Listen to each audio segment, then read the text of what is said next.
outro. That would be amazing. Okay, let's see if we can get Roxy on here as well. Hello, ladies and gentlemen. Welcome to Roxy's channel. I'm hoping that you guys can hear me. Can everybody hear me? Can you hear me, Roxy? You're actually on here as well. I'm going to see if I can try and get you on. I've muted my laptop because otherwise it feels like I might be reverbing through the computer. I see. I got you. I got you. I'm presuming it will be. It will work good. out. All right. Yeah. Well, thanks for everybody that's watching. My name's Patrick. I am a wildlife TV presenter. Roxy has asked to join you all for one of her live lessons or live conversations. Is that right, Roxy? Yes. I'm so glad you said yes. Yeah, no worries, of course. I'm going to see if I can make you big, and then, oh, look at that. Now everyone can see you and me, and we can have like a proper conversation, hopefully. You're down there in the little bottom corner. I'll hold you here. That's Roxy, everybody. This is great. So go ahead, ask me some questions, Roxy. I think you had a couple of questions lined up, Yes. all to do with wildlife So filmmaking. funny. I know, it's great. I love it. Thank you, everybody. It's Roxy. Yeah, Okay, so I suppose first one you was- so go ahead. The first one was nice and simple. Yeah. Kind of broad introduction Mhm. of who you are and what you do for those that don't already know. Cool. So as I already mentioned, my name is Patrick. I make wildlife documentaries. I suppose you could say I'm also a filmmaker. I have a couple of personal projects that I go on filming wild animals. Yeah, so that's kind of me in a nutshell. Amazing. So where did that passion kind of start? What was that earliest recollection that you have of a wildlife encounter that made you I'm think, going to do that I because might like to do this? much better. So earliest wildlife encounter, I think, was when I was very young, actually, probably about 5, 6 years old. I tell this story quite a lot because there's so many different layers to it. We had gone to Windsor Safari Park, which is what Legoland used to be, and they had this dolphinarium, and you could go and see these incredible dolphin shows, and they had this spectacular show at the end with Winnie the whale, which was an orca, a killer whale show, and I definitely, that was my earliest, definitely one of my earliest childhood memories, and certainly, of course, an early childhood memory to do with animals as well. Of course, we now know better, and I would never go to see a wildlife kind of exhibit like that. I don't believe that animals should be, especially cetaceans, should be kept in such cramped conditions. But definitely that was one of the moments I remember as a child, seeing an animal and it having such a big impact on me. It's funny, isn't it? Because I feel like a lot of us did have those early encounters through zoos and parks like that. And now looking back, you think, oh my gosh, I would never go and do that. Yeah. But if you hadn't, would you be doing what you're doing today and making the impact that you're having? Yeah, I think that's a good point. And I don't know what the answer is to that. But I think that in this day and age, there are so many different ways that we can still inspire young minds, and we can inspire minds that are more seasoned as well by interacting in a way that is that's a bit more responsible, I suppose, is what I'm getting at. Yeah, definitely. And then kind of from there, what was the path that you took? What was the path to what, becoming a TV presenter? Yeah, or what did you do kind of at college, then university? Yeah, so my path is a little bit different there. I wouldn't necessarily recommend this to anybody that's trying to get into wildlife TV or wildlife filmmaking, or that wants to be a TV host. I started out, my degree was in molecular biology, cellular and molecular biology and cancer biology. So I was less of a behavioral biologist and zoologist, how I suppose in the traditional sense, like in the way that you might be, Roxy. And I come from more of a molecular biology, microbiology background. And that's because I always wanted to find out more about what how life worked on the kind of cellular level. So I got things beeping at me. Me? No, it's got different device. We've got like so many devices in our houses these days. It's just like, because one's blinging there, one's blinging there. You can see little notifications coming up on your face. So yeah, my background is microbiology and genetics, and understanding how that then affects evolution, and just how that affects the organisms on a day-to-day basis. You know, how life works, most fundamental. And so yeah, I always had that kind of curious mind. I ended up doing a master's in science communication because I wanted to find a way to utilize my passion for science in a way that would be a bit more interactive. And so that from the kind of academic perspective, those were the two things that's what I did at university. I've always had a passion for being on stage, though. So I really think that in terms of what people do in their lives, it's all about connecting your passions. So science was always really big for me from when I was, you know, a young boy, but I loved getting on stage. I love theatre, I love dancing, I love performing. And I remember it was towards the end of uni, and just before I think I did my master's, I was trying to figure out, how do I combine all these passions in a way that makes the most of my skill set? And that's when I thought, okay, I'd be a TV presenter. That then kind of started this whole snowball of, how do I even get involved in TV? I don't know anybody in the world of TV. Is it even for me? As I'm sure you're experiencing at the moment. Yeah, it's funny you said that, because I didn't know you did theatre, and that's kind of the background I've come from as well. I've danced all my life, then did drama, singing, and it got to the point where going to university, I felt like I had to pick between these two passions of mine. Exactly. And then actually I was like, I don't have to pick. I can just merge them and combine them into something that kind of works on everything that I enjoy. And it's actually a really nice way to kind of bridge the gap between science and, like you said, science communication, getting that science out there to people who maybe don't enjoy science, and finding ways for people to enjoy it and connect to it. Yeah, I didn't know you did theatre. Yeah, that's why I'm always dancing and like posing, like going away these weird faces and stuff on my Instagram. Everyone's like, I thought he's a wildlife presenter, but like, you know, it's about bringing your personality, and I think that's what connects people, and then allows someone, or for example myself, that then allows me to tell the stories of white rhinos, or of lions or bears or whales, because you now have a connection with your audience, and it's coming from a genuine a genuine place. So from the point where you're like, okay, now I want to try and get into wildlife presenting, but I don't know anyone who does this. Yeah. What did you start doing? What was kind of your route into that? So I'm going to whip through this quite quickly because I don't want to bore people. But and again, like I said, I would give anybody that's interested in this world some different advice, and we can touch on that later. But just some context or background in terms of how I did it. I managed to get a job at the BBC. It was actually through a media charity called Southwest Screen. I think they're called Creative England now. And I was one of they had 350 applicants. That got whittled down to 6 people, and those 6 people got placed in different companies, and I was one of those 6. I got placed at the BBC. I was working as an edit assistant at the time. So this is a person that sits in a dark room, kind of like the digital equivalent of a photography dark room. That's what I was doing for about 2 years.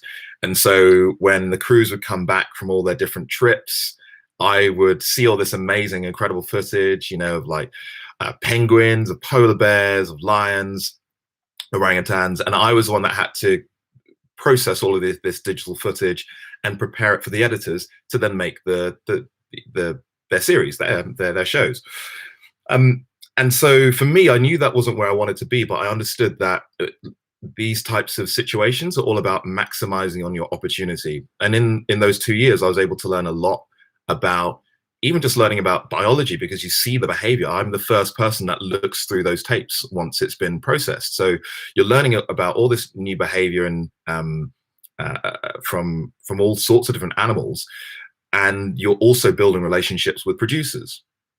So that was kind of my just working for those 2 years, just kind of getting a sense of what it's like to be at the BBC NHU. I then managed to, again, kind of making the story a bit shorter, managed to, just by, again, seeing an opportunity, I started, my first researcher role was on an Attenborough series called 60 Years in the Wild. No, it was Madagascar. And from there, I was able to then move from what you might call a post-production role. So that's working as an edit assistant, and then moving over to the production side of making documentaries. So that's where I was part of the editorial team. And that's where I was able to, as a researcher, then start becoming a part of the filmmaking process. That continued for like another couple of years, and eventually I managed to get my big break. Whilst I was a researcher, I was also putting myself out there, letting producers know what I wanted to do, which was to be in front of the camera, but making sure that I was doing everything behind the camera to the best of my abilities, because that's when people respect your dreams and then will help you. And that's, I suppose, the message I encourage everybody to do. Whatever your dreams are, do it big, but also make sure that whatever you're doing at the time that's going to get you there, you do it to the best of your abilities. And yeah, I managed to eventually get a screen test, and I guess the rest, they say, is old news. Amazing. Yeah. So in terms of like your path, which, as you said, is kind of unique, I guess everyone's is unique. From the series I've been doing, everyone says, but this isn't how everyone gets in its feet. So everyone has these completely different paths that they've taken. If you were to give advice to someone looking to follow that path, what would you say to do versus what you would have done? I would say that in this day and age, we've got life has changed a lot, and technology and the internet and high internet speeds have facilitated that. So this thing and what we're doing now, this did not exist when I was, when did I start the BBC? That was in 2008, which sounds like ages ago. Oh my God, was that 12 years ago? What year are we? It's 2020. Yeah. Oh my God, was that 12 years ago? Wow. Yeah, so like 2008 is when I started. That could have been. That doesn't make sense. It was. Yeah, 2008. Geez. Is when I started working at the BBC, somewhere around that time, 2008, 2009. And yeah, the technology that we have now just wasn't, like, Instagram wasn't a thing. YouTube was YouTube, but the way all the different resources that we have to at our disposal now means that you can do things in a very different way.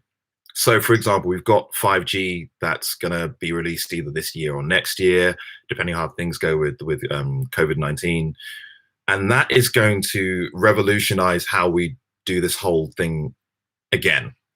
So, sorry, just to backtrack, I would encourage anybody that wants to be, I don't know, a content creator. That's what I call it now. A content creator to start with this phone. Like, this is an iPhone, Samsung's, whatever your smartphones are. Most of them are 4K stabilized cameras that can do multiple frame rates. So if you go into the settings of your camera, you can change the frame rate from 25 frames a second or 30 frames a second, which is like recording at normal speed. And you can set it up to 120 all the way up to 200 frames a second, which means that you're now filming in slow-mo. You can change the settings so that it's filming at 1 frame a second, which means that you can capture time lapses. So all those things, you've got loads of tools at your disposal, which I didn't, or which we didn't have 5-10 years ago. So I would say use your phone. If there's any one piece of kit that I would encourage people to buy first, is decent sound kit. Sound is super important. And you just have to look at horror films, the use of sound tells the story before you've even seen what you're seeing. Blair Witch Project, crappy video, but they use sound to tell the story. If you have an observational documentary, how many times have we seen, people putting their hands over the camera? But as long as you can hear the sound, you're still getting that story. You know what's going on. Sorry, that's really annoying. Me covering up the lens. So sound, you can get like a decent sound mic and radio mic for about £200, which is, I mean, for me when I was first starting, that's quite a lot of money. But that's why I would invest my money first, not a camera, because you've got one with your phone.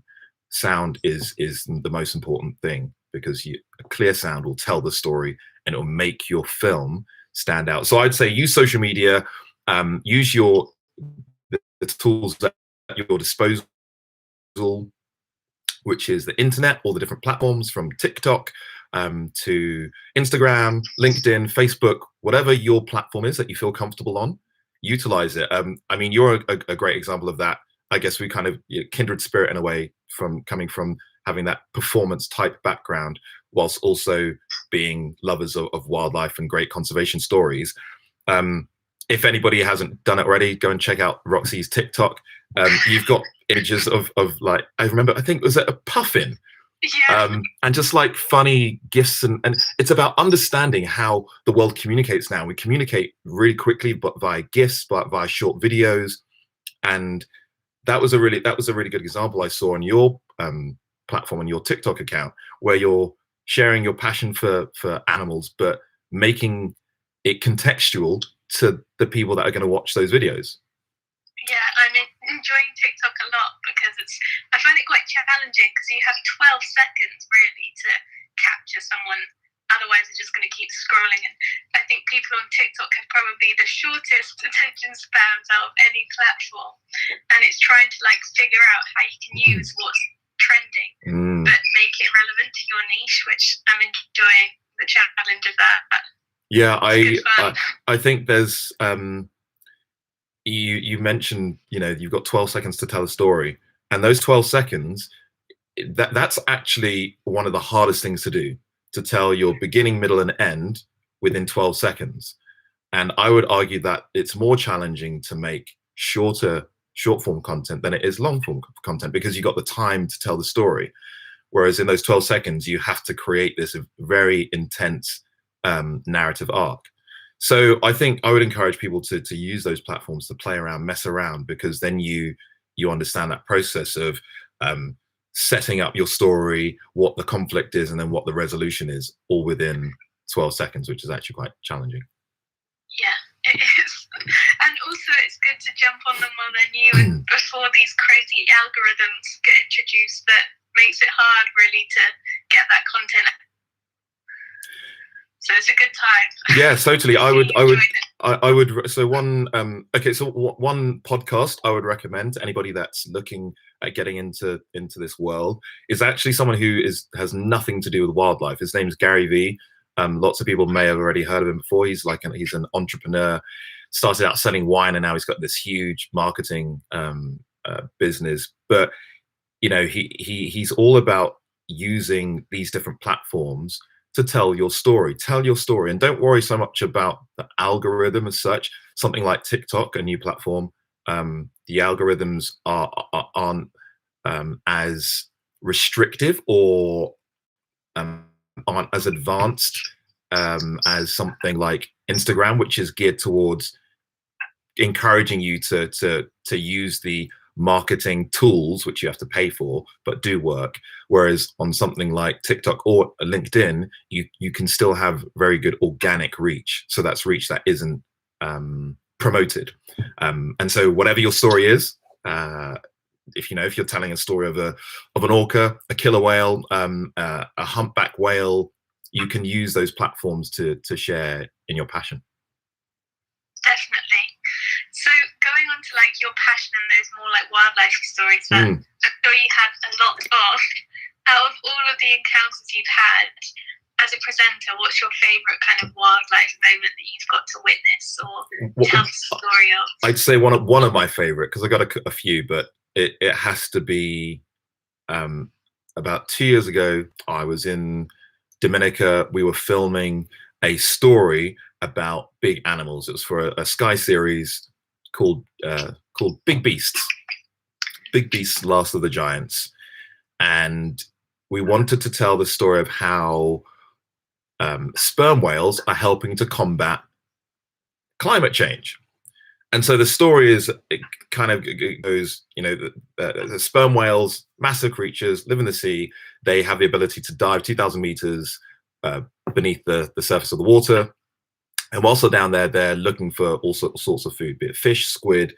And once they eat all that food, they come up to the top, and what goes in comes out. And they do it in this huge, what the whale watching crews like to call poonamis, because it is literally a tsunami of poo, like kind of in the water, and you're like, oh, I'm literally swimming in whale poop. But yeah, it comes out in this kind of like green luminescent you know, stream. But the kind of important part of that is that it's filled with lots of nutrients. I think lots of nitrogen and phosphorus, if I'm correct. And so the plant plankton on the surface are able to utilize this these nutrients, which otherwise are kind of they're separate from these ecologically, or in terms of the layers of the ocean. Those nutrients are fixed within the squid and the fish at a different layer, and it's not made biologically available to the plankton. Whereas once it's processed by these sperm whales, it is, which then allows these plant plankton to absorb carbon dioxide, photosynthesize, and then when they die, those bodies sink to the bottom of the ocean. So they're fixing carbon from the atmosphere into their bodies, and then taking them to the bottom of the sea. So that's the kind of science behind it, and that was really cool. And as part of that, I got to get into the water with these sperm whales. And so my first time free diving ever in my life was in Dominica, next to I don't know how many ton, like 20-ton sperm whale. And I was don't know about the whale, but I was definitely pooping my pants. It was very scary to start with, kind of getting into the water. And at the top, I found that they were more scary from the top, because you just see this thing moving in the water that looks like a submarine, and you can't quite figure out what it is. And then once I got into the water it was me and 2 other people to start with, and it's just mind blowing. Your brain can't. Everything in your body is saying this is mega dangerous. Get out of the water. You know, your life's in danger, and I had to fight every urge not to just like panic. And it resulted in some of the most incredible experience, the most incredible experience of my life, getting to snorkel and free dive next to a sperm whale. At one point I sped up, and then she sped up, and I was like, oh, I can't keep up. So I slowed down, and then she slowed down. And I always tell this story because that moment, I remember looking, I was about 2 meters away from this whale's eye, swimming right next to her. And the moment that she slowed down, I was like, wow, this is a person, this is a living thing that comprehends and knows who I am or what I am, and we're interacting here. So that was hands down probably one of the best wildlife experiences I've ever had, for sure. Wow, that sounds amazing. I definitely want to swim with whales one day. Yeah, I hope. Sorry, go ahead. I swam with whale sharks in Australia, and even then I remember like that kind of struggle to calm your breath, and you know it's not going to intentionally hurt you, or nothing bad's going to happen, but it's just that sheer size. Yeah, totally. It's just overwhelming. So imagine that like times 10 if you're in the water with a whale, but also just in awe. And I also kind of like those moments that make you feel kind of small and puts everything in the world kind of into perspective, really, and just this admiration for life and other beings. Like you said, you noticed, like felt that she was another being that recognized you as well. Those moments are always quite humbling, aren't they? Yeah, massively. Super cool experience, and I'm hoping it won't be the last time I'm in the water with whales. I absolutely love. I think that that's one of the most incredible, fascinating group of animals on the planet, for sure. So I'm hoping that my next goal is Tonga with humpback whales. Wow, I and was just calves. going to ask you your goals. You answered the question for me. My goals, Yeah. in terms of like what I'd like to do Like or what film you kind and of want to achieve what I long want to. term Wow, when you're presenting. God, what a Big question, question. Roxy. I think there are a couple of things that I'd like to achieve. Certainly, more experiences. I think that's from I suppose from a selfish point of view. That's just something that I really enjoy, having that ability to have those close animal encounters with animals that are wild, or at least potentially used to having humans close-ish to them. So have the ability, usually when you're working in those conditions, in those environments, you're usually working with some really great conservationists or people that are field biologists, or local communities. And for me, I think the part that of wildlife filmmaking that I wasn't expecting to enjoy or see as much value in was the people that you meet. And so, I think that's something that I'd certainly want to be able to have more experience in, telling the stories of other people and their interaction with animals, and if they are conservationists, what they're doing in their part of the world. I want to spread positive messages about conservation. I have to be honest. I sometimes get a bit fed up of seeing lots of wildlife content, and this is probably quite controversial in our circle. I do get bogged down with like negative stories around conservation, and I think it's a hard one because people are telling those stories because they want others to wake up, see the problem, and then act.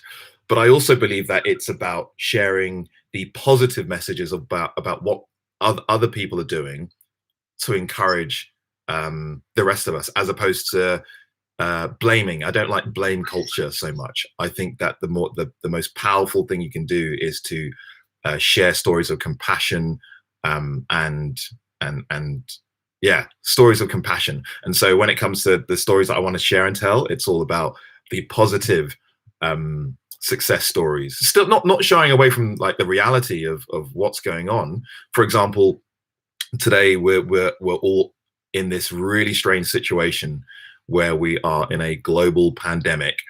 And I read an article recently about supposedly the Chinese government have said that bear bile is a miracle cure for COVID-19, for coronavirus, which is absolutely ludicrous. And so stories like that, I think, certainly definitely need to be told. It's not about shying away from the truth or from reality at all. But I think that we should definitely try and celebrate those that are fighting to protect either animals or the environments in which and ecosystems in which those creatures live. Yeah, I think that's a really nice way to put it, because it is hard reading the news and media and kind of getting bogged down in all the bad stuff that's been going on. So it's definitely nice to see the twist on that and kind of looking at it with a very different perspective, especially, as you said, in this kind of crazy time that we've found ourselves in, that no one's experienced before and no one really knows kind of how to deal with or how to process those feelings and emotions, because there's no answers. No one can give any advice because no one has any clue. Nope, exactly. But yeah, it's for me, it's all about positive, finding the positive. For example, I was in Kenya around this time last year with filmmaker Ben Harris. I'm not sure if he's been on your channel yet. He has indeed. There we go. #1. Excellent. I thought he might be. So yeah, went with Ben, and one of the stories that we covered was looking at wildlife rangers. And so this is a story that I had a good understanding. Ben says he's here right now. And Jack Buchanan Haig says, very good point. There's lots of positive things happening too. Thank you. There we go, Jack. So yeah, went with Ben, and I was quite familiar with the story or the reality of what it takes to protect rhinos and to run an anti-poaching team. but I remember posting some content whilst we were out there about these rangers and what they have to do. And it was just reality, but it was from a positive perspective. These guys and girls are putting their life on the line, but they are doing it in order to protect these animals, and it's working. And this is what it looks like when you have a system or a conservancy that is working in a way that is and I kind of getting lost in my thoughts, in a way that's positive. And it was really interesting to see people's reactions and their comments. They were like really surprised that some of these rangers had to be armed, but seeing the softer side to them and just seeing that they're just like normal people. So that was really cool, and being able to share that story with everyone at home. Yeah, it was just awesome. I think it worked really well as well, because you and Ben were kind of very involved with it. I remember you guys did one of their training sessions, and I always see you guys like two fit people. It's not like you're unfit or anything. The struggle of trying to keep up with the training and kind of exactly. It made it very relatable as well, which I really enjoyed. Definitely, and it goes back to what the point that we were making earlier about, letting your personality shine through. If you're going to be a storyteller, if you're going to be a host, even if you're going to be a filmmaker, maybe you're not going to be in front of the camera, not being scared to let your personality shine through is super, super critical. I remember when I first started, I thought I had to be this archetype of what a zoologist, biologist type person should be. And over the years, I've just realized it's better just to be yourself, because that's when you're able to connect with people and then get the best stories. So in terms of what I'm doing next, I'd love to be able to find a way to use social media to tell more engaging stories. That's kind of my aim, and I'm slowly managing to figure it out. Yeah, that's exciting. You're doing well. And for anyone that's not following you already, definitely give Patrick a follow, because you're producing a lot of content at the moment that I think, especially in this time, is really useful for everyone. Yeah, definitely. I'm having a look to see if we ever got any questions. Writing a lab report for uni whilst listening, really inspiring to your amazing stories. Oh, sweet. Thanks, Lauren. Great. I don't know if you've got any more questions for me, Roxy. I don't know how long these are meant to go for. I just had one more, really a kind of rounding off one. All right, do it. The situation that we're in. Yes. If you had any kind of advice of fun activities or wildlife related stuff that people can try out in their own homes or gardens if they have one. So I'm going to be honest about this. I think this is really a really challenging time, and people have different access to the outdoors. So someone like yourself, you've got access to lovely wild woods. I was watching one of the news reports, I think it was last week, and some kids don't have that. They literally they don't have a garden, they don't have a front yard, they've just got a street, and that's where they usually go and play football and get their daily exercise, but they don't have that. And I think that certainly once this is all done, I think people are going to appreciate the wild spaces that we do have in Britain, because we do have some amazing wild and green spaces, whether it's your local common to going up to the Cairngorms in Scotland. So I certainly think that we're all going to appreciate those wilder spaces. In terms of what people can do now, I'm trying to keep myself busy by doing this kind of stuff. So connecting with like-minded people. I'm keeping myself occupied by trying to come up with podcasts. That's the only thing I can really think about. If you do have a garden, get out, just soak up and enjoy the wild surroundings, or I guess they're not really wild surroundings, but the outdoors, and spend some time just sitting, watching and observing. For those that don't have access to outdoor spaces, this is why Roxy's doing what she's doing. This is why I'm doing what I'm doing on my channel, why Lizzie Daly's doing what she's doing. Lots of people who are trying to create content and bring different aspects of the great outdoors to everybody through the medium of this magic that we've got, this technology. So yeah, I would say try and get outdoors. If you don't have access, the internet is your friend. There are lots of great stories and great people doing awesome things to try and bring that to you. Yeah, amazing. Well, Sweet. Thank you so much, Patrick, and thank you for agreeing to come on here today and share your story and some insights for other people. Really appreciate it. For sure. And if anybody that's watching live now, anybody that's watching once we've finished, if you've got any other questions for me, I know we kind of touched on a few bits and bobs, and maybe you'd like some more information or like to go a bit more in depth or advice. If you send those questions to Roxy or just post those questions below in the comment section, then hopefully we can answer those and get some value back to you guys. Thank you. Awesome. All right, thanks guys, and I'll catch you later. Bye all.